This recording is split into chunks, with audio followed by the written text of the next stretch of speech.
Anggota DPD RI merasa diintimidasi, Humas Polda minta maaf.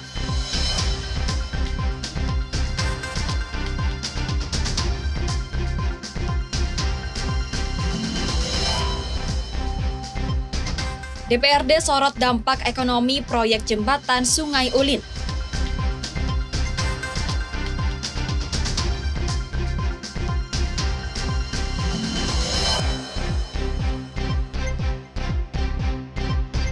(16 besar PBVSI evaluasi Timnas Voli Putri U21).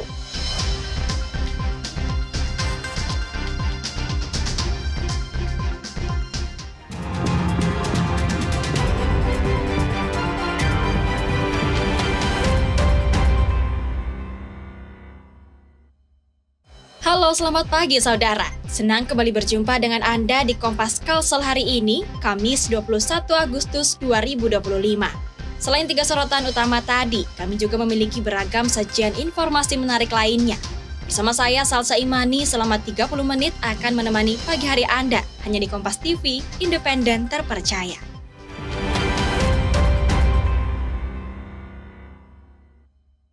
Mengawali informasi pertama hari ini, saudara, jasad seorang pemuda tanpa identitas ditemukan tewas di Balikpapan. Korban diduga kuat adalah korban pembunuhan karena ditemukan luka di beberapa bagian tubuhnya. Seorang pemuda tanpa identitas ditemukan tak bernyawa oleh warga dan polisi di kawasan Jalan Pupuk, Kecamatan Balikpapan Selatan. Korban diperkirakan berusia sekitar 25 tahun. Polisi menduga kuat korban tewas akibat pembunuhan karena ditemukan sejumlah luka sabetan senjata tajam di bagian kepala dan tangan. Pihak kepolisian saat ini sudah melakukan identifikasi terhadap korban dan tengah melakukan pencarian terduga pelaku. Kondisi korban saat kita temukan sudah meninggal dunia dan ada beberapa luka. Ya, luka di kepala, di tangan, mungkin terkena dengan dugaan kami menggunakan parang. Jenazah korban langsung dibawa ke Rumah Sakit Umum Daerah Kanjuso Jatiwibowo, Balikpapan untuk kepentingan visum dan penyelidikan lebih lanjut. Iskandar Amir Dahlan, Kompas TV, Balikpapan, Kalimantan Timur. Polisi berhasil menangkap tersangka kasus pembunuhan di kawasan Jalan Pupuk, Kecamatan Balikpapan Selatan. Mirisnya pelaku yang ditangkap ternyata adalah sepupu korban sendiri.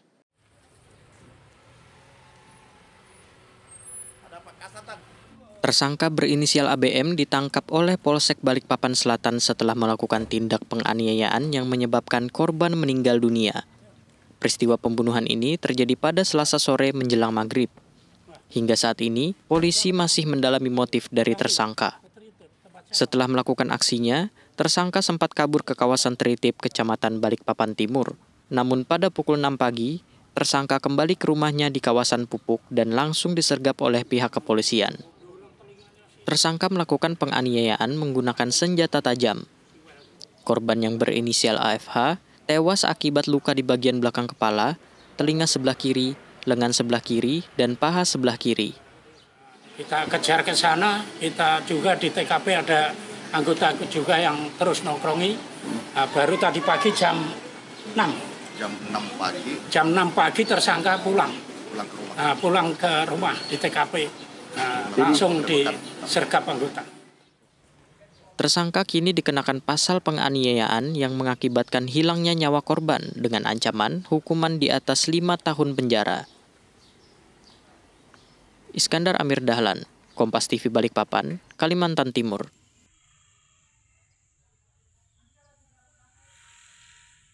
Informasi lainnya, saudara, diduga akibat korsleting listrik. Pada bagian plafon sebuah rumah di Samarinda mengalami kebakaran hebat. 7 unit pemadam dikerahkan. Sebuah rumah terbakar hebat di perumahan dosen Unmul, Jalan Rumbia, Samarinda. Angin kencang dan material rumah yang terbuat dari kayu membuat api dengan cepat melalap seluruh bangunan. Menurut penjaga rumah, sempat terdengar suara ledakan di bagian plafon salah satu kamar sebelum api berkobar. Belum diketahui secara pasti penyebab kebakaran, namun api diduga akibat korsleting listrik. Lampunya atau dapur atau apa? Ruang tidur. Kamar tidur. Di atas plafon tuh ya? Ya, di atas plafon. Kayaknya lampu yang meledak, lampu apa itu LED itu nah. Ada yang nempatin luar itu ya? Bapak saya. Petugas pemadam kebakaran damkar yang tiba di lokasi langsung berjibaku memadamkan api bersama warga. Sebanyak 7 mobil pemadam dikerahkan untuk mengendalikan situasi. Api berhasil dipadamkan dalam waktu 1 jam kemudian. Informasi Jalan Rumbia, tepatnya di komplek perumahan dosen ya. Pada pukul 9.28 terjadi kebakaran, menghanguskan 1 buah rumah dan terdampak 1 buah rumah. Untuk kendala di lapangan dari jalan sempit sekali dan titik air kurang di sini. Beruntung tidak ada korban jiwa dalam insiden ini. Saat ini penyebab pasti kebakaran masih dalam penyelidikan pihak kepolisian. Rijal Mustafa, Jasmine Jafar, Kompas TV, Samarinda, Kalimantan Timur. Saudara anggota DPD RI Daerah Pemilihan Kalimantan Timur merasa diintimidasi oleh Kapolres Kutai Kartanegara. Intimidasi ini terjadi saat anggota DPD tersebut menanyakan aduan dari warga Jahap. Akibatnya Humas Polda Kalimantan Timur meminta maaf dan akan melakukan evaluasi khusus. Anggota DPD RI Dapil Kalimantan Timur Yulianus Henok Sumual merasa diintimidasi oleh Kapolres Kutai Kartanegara AKBP Dodi Surya Putra. Intimidasi ini terjadi melalui pesan WhatsApp saat Henok menanyakan keluhan warga desa Jahap yang merasa sering dipanggil polisi. Henok mengatakan bahwa warga melaporkan dirinya sering dikriminalisasi akibat adanya laporan dari pihak perusahaan. Menurut Henok, Kapolres Kukar bahkan mengancam dirinya akan di-PAW pergantian antar waktu. Dari masyarakat Jahap saya menerima surat, bahkan telepon, WA, bahwa ada masyarakat Jahap merasa terintimidasi, dikriminalkan ya oleh pihak korporasi atau pihak perusahaan. Akibat persoalan ini, Kabid Humas Polda Kalimantan Timur, Kombes Pol Yulianto meminta maaf. Kini Kapolda Kalimantan Timur sedang melakukan evaluasi khusus terhadap tindakan Kapolres Kukar dan akan melaporkannya ke Markas Besar Polri. Menyikapi situasi belakangan ini yang terjadi di wilayah Kukar atas peristiwa gesekan antara Kapolres Kukar dengan Bapak Yulianus Henok, perlu kami sampaikan sebagai berikut. Yang pertama, saya atas nama Polda Kalimantan Timur minta maaf atas tindakan dari Kapolres Kukar tersebut. Henok berharap tindakan intimidasi oleh Kapolres Kukar ini dapat ditindak tegas agar polisi dapat memberikan rasa aman kepada warga. Rijal Mustafa, Jasmine Jafar, Kompas TV, Kutai Kartanegara, Kalimantan Timur. DPRD sorot dampak ekonomi proyek jembatan Sungai Ulin, BPJN diminta segera beri jawaban. Informasi selengkapnya setelah jeda berikut.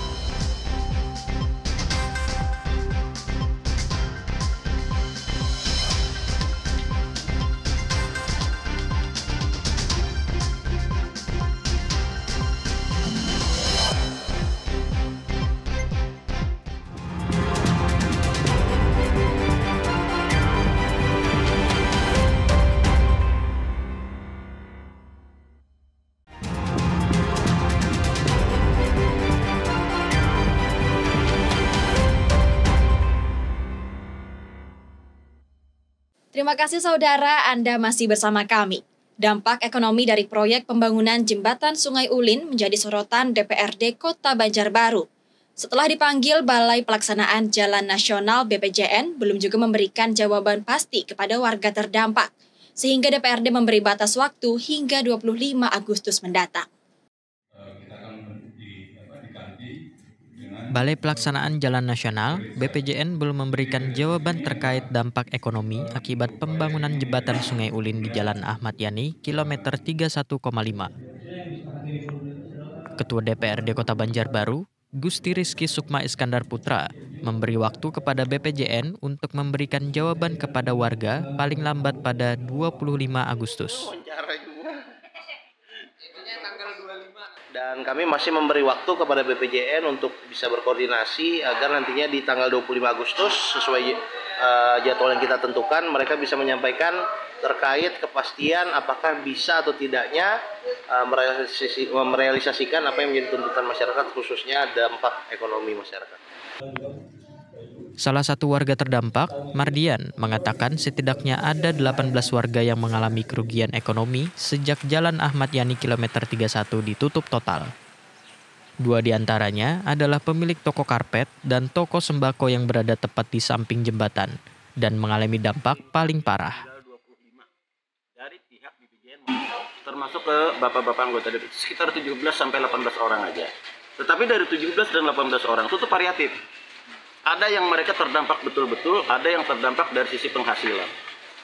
Di situ perlu kami catat kemarin itu dan perlu Bapak Ibu sekalian tahu, yang betul-betul terdampak sama sekali itu ada 2 sebenarnya.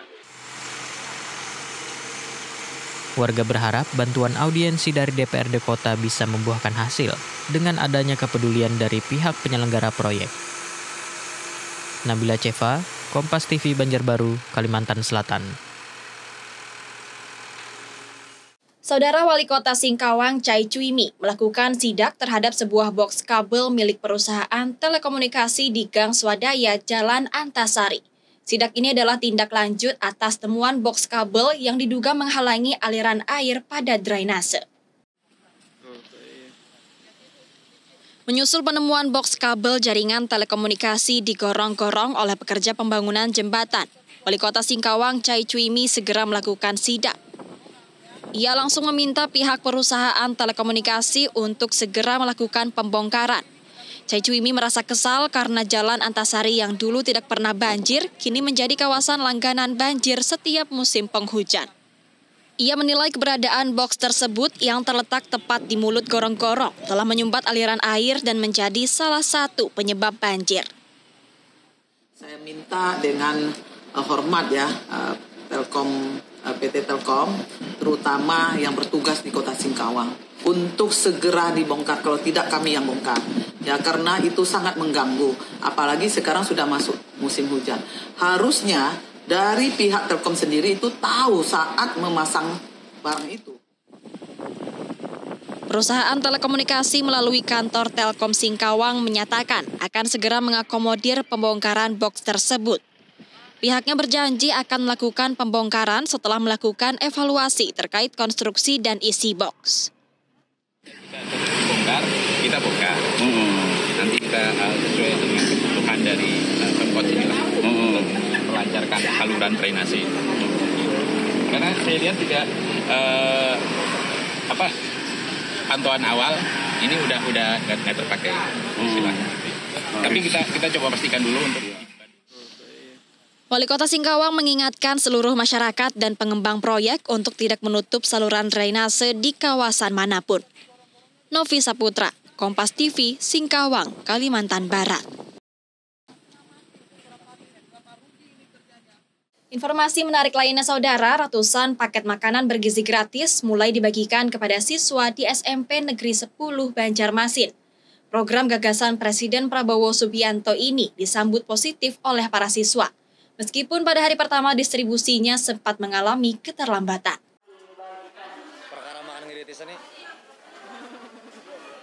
Sebanyak 409 paket makanan bergizi gratis dibagikan di SMP Negeri 10 Banjarmasin. Program ini merupakan bagian dari kebijakan Presiden Prabowo Subianto untuk memenuhi kebutuhan gizi peserta didik di sekolah. Para siswa yang biasanya membawa bekal dari rumah mengaku sangat terbantu dengan adanya makanan bergizi gratis setiap hari. Lebih mempermudah, jadi kayak orang tua nggak perlu bangun pagi lagi buat bikin bekal. Biasanya memang rutin bawa bekal ya? Rutin, setiap hari. Dan sekarang? Nggak perlu lagi, soalnya udah ada dapat program makan gratis.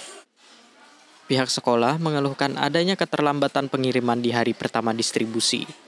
Jika sesuai jadwal, makanan seharusnya tiba pukul 10 pagi, namun baru sampai pada pukul 1 siang. Bisa membantu mengurangi pengeluaran orang tua mungkin untuk makan jatah makan siang. Hanya saja mungkin ke belakangnya lebih mungkin lebih diperbaiki, kemudian menu-menunya juga lebih disesuaikan lagi ke siswanya, dan hal-hal yang kurangnya bisa lebih diperbaiki lagi. Meskipun ada kendala, pihak sekolah memaklumi mengingat hari pertama pelaksanaan program. Kedepan, distribusi diharapkan lebih tepat waktu, sehingga siswa dapat menerima manfaat program secara lebih maksimal. Arpawi, Kompas TV Banjarmasin, Kalimantan Selatan. Badan Meteorologi, Klimatologi, dan Geofisika Balikpapan menyatakan bahwa kota Balikpapan dan sekitarnya mengalami fenomena kemarau basah. Meskipun sudah memasuki musim kemarau, curah hujan di wilayah ini masih tinggi. BMKG Balikpapan mengatakan kota Balikpapan saat ini alami musim kemarau basah. Padahal bulan Agustus seharusnya menjadi puncak musim kemarau. Curah hujan tercatat cukup tinggi sejak 1 hingga 18 Agustus. Tercatat intensitas curah hujan tertinggi terjadi pada 12 Agustus lalu dengan intensitas mencapai 60 mm per detik. Kalau dilihat secara data itu sebenarnya yang ekstrim atau yang curah hujan yang tinggi itu sebenarnya di tanggal 12 itu saja gitu, karena di hari-hari lainnya saya cek itu paling hanya hujan-hujan ringan sih intensitas, dan itu intensitasnya di bawah 10 mm gitu, bahkan ada yang TTU gitu. Kabar baiknya curah hujan yang tinggi di musim kemarau ini bisa menekan pertumbuhan titik panas di wilayah Balikpapan dan sekitarnya. Iskandar Amir Dahlan, Kompas TV, Balikpapan, Kalimantan Timur. Finish di 16 besar kejuaraan dunia, PBVSI evaluasi Timnas Voli Putri U21. Informasi selengkapnya setelah jeda berikut.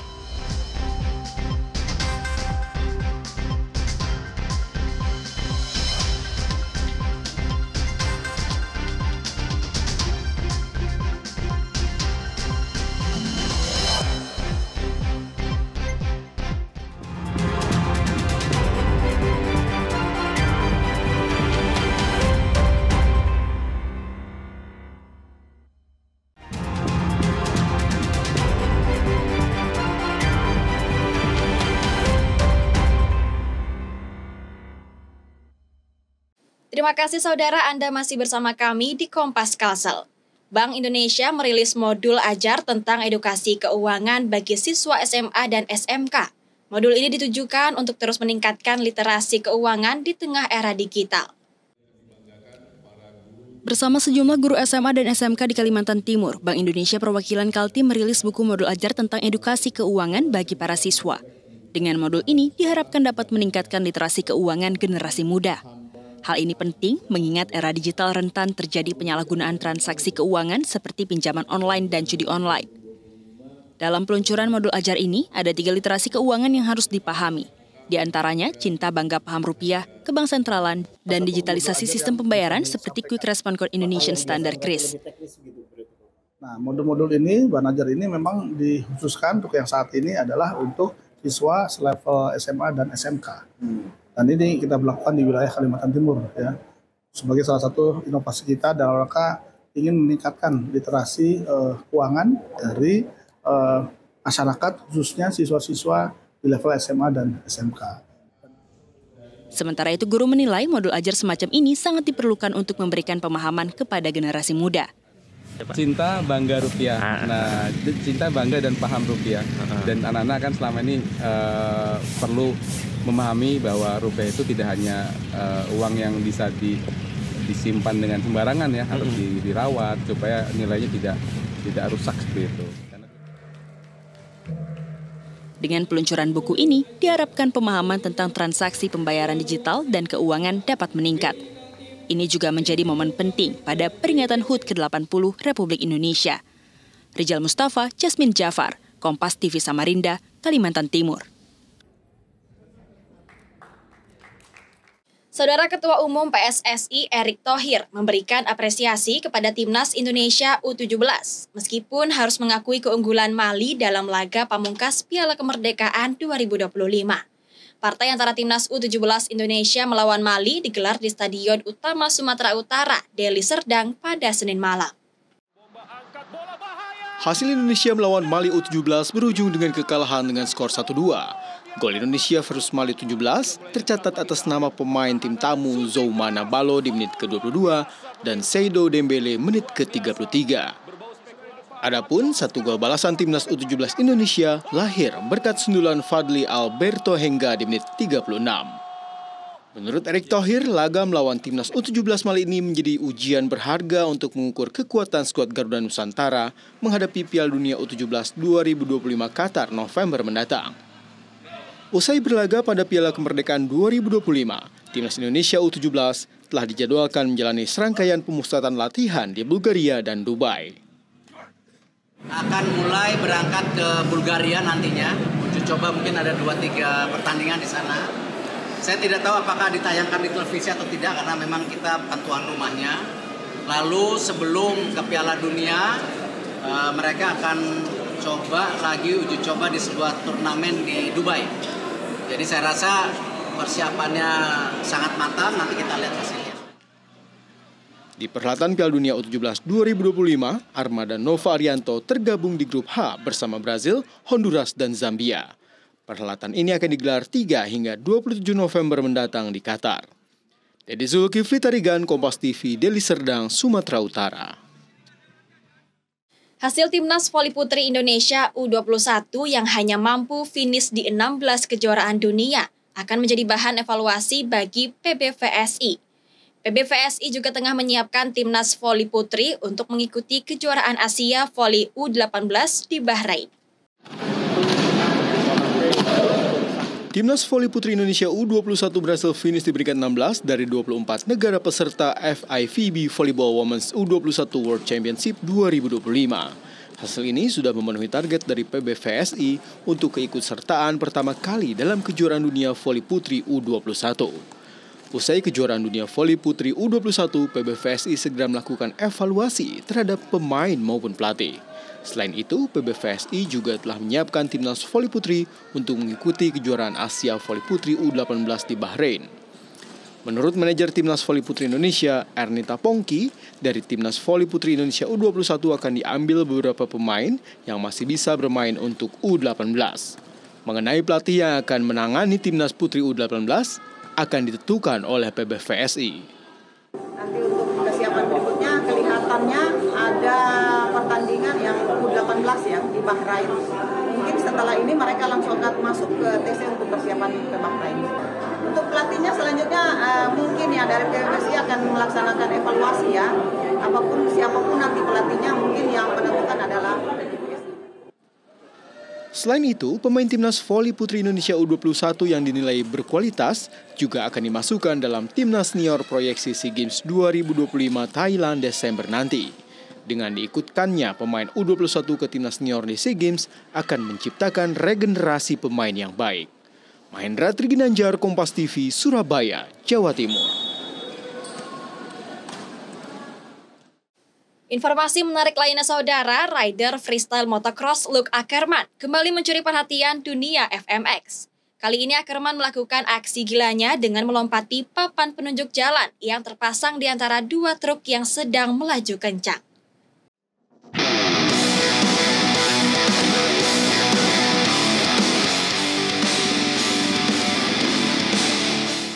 Tak henti ingin ciptakan rekor, freestyler 27 tahun asal Jerman, Luke Ackerman, kembali atraksi ekstrim penuh risiko. Ackerman mencoba terbang dari truk ke truk di depannya yang sedang melaju.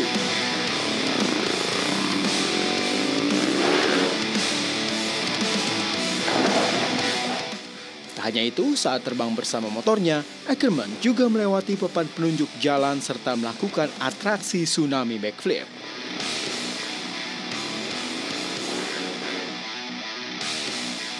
Dan Ackerman mendarat dengan sempurna. Sontak, Ackerman selebrasi dengan menggeber motor crossnya.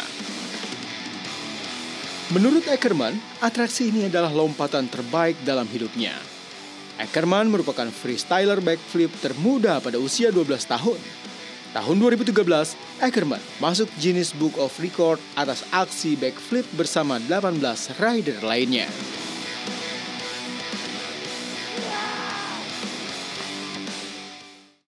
Saudara, rangkaian informasi tadi sekaligus mengakhiri perjumpaan kita di Kompas Kalsel hari ini. Saya Salsa Imani beserta kru yang bertugas mengucapkan terima kasih atas kebersamaan Anda. Selalu saksikan beragam sajian informasi terkini dan teraktual lainnya hanya di Kompas TV, independen, terpercaya. Sampai jumpa.